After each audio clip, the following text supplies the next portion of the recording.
Welcome to CrushTheStreet.com's weekly market wrap-up. We trust that you had a safe and happy Thanksgiving holiday.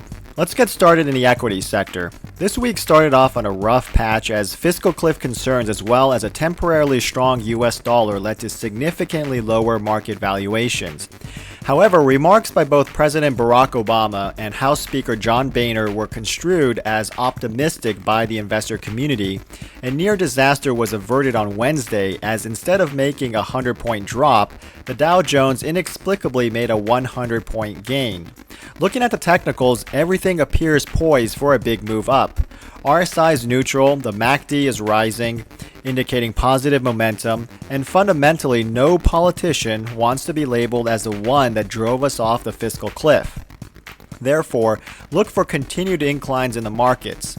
In the long term, keep a close eye on the developing bearish wedge formation. As I have written about extensively in futuremoneytrends.com, if the wedge pattern continues to hold, the Dow is projected to drop in the second half of 2013. While I did state that the beginning of December could be the month we see a deflationary shock, keep in mind that the markets could collapse earlier than that. I'd watch the indexes carefully over the summer months, and if that bearish wedge is still in play, look out.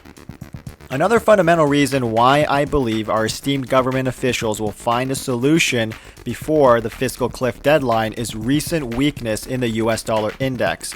Even though the current level of the index is at the key psychological 80 mark, the last 4 sessions price action is below the 20-day moving average, and using Bollinger Band analysis, this suggests that the next series of moves is down. Plus, in order to keep the tax benefits and deductions that are critical to the health of the American middle class and keep interest rates artificially low to prop up a shaky economy, this requires a mass dilution of the money supply. Whether you want to call it bond buybacks or just flat out printing, the end result is still the same. More fiat currencies are needed to sustain the matrix. That's why, at the risk of sounding like a broken record, I still maintain the importance of investing in physical precious metal bullion. Despite the deflationary scenario in the equity sector, the long-term technicals for key commodities, namely the metals and crude oil, suggest an explosive move up at a time when stock market indexes will experience a sharp consolidation. And when people ask if it's too late to invest in the metals, I say we have at least 2 years remaining in the bull market. It may not sound like much, but those will be the good years, or otherwise known as the parabolic years.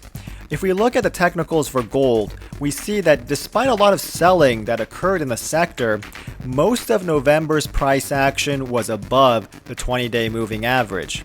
Also, Wednesday's large single-day sell-off that came from one person who was attempting to trigger the short side algorithms failed to produce the desired results, and the yellow metal came up higher the next day. And before I get accused of being conspiratorial, this report came from CNBC. For silver, the technicals look even better. The price action is above both the 20 and the 50 DMA, and it's been making robust moves towards the key $35 resistance level.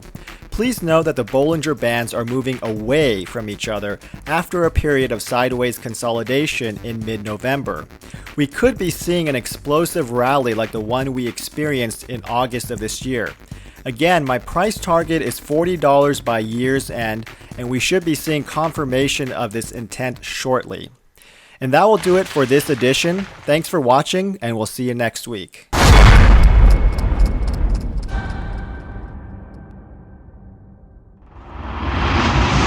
For more unconventional ideas, please visit CrushTheStreet.com.